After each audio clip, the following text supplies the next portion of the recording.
അമലു സ്വാലിഹാത്തുമുള്ളതായ ആളുകൾ അഥവാ സുഹൃതങ്ങൾ അനുഷ്ഠിക്കുന്നതായ ആളുകൾ, തെറ്റുകൾ പരിപൂർണമായി ഒഴിവാക്കി നിൽക്കുന്നതായ ആളുകൾ തീർച്ചയായും അല്ലാഹു സുബ്ഹാനഹു വ തആലയുടെ ഇഷ്ടഭാജനമായവൻ തീരുമയെന്ന് വിശുദ്ധമായ ഖുർആൻ.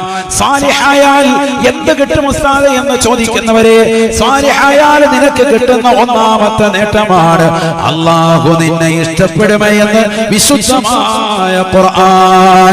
ഇന്നല്ലദീന ആമനൂ വഅമിലുസ് സ്വാലിഹാത്ത് സയജഅലു ലഹുമുർ റഹ്മാനു വുദ്ദാ.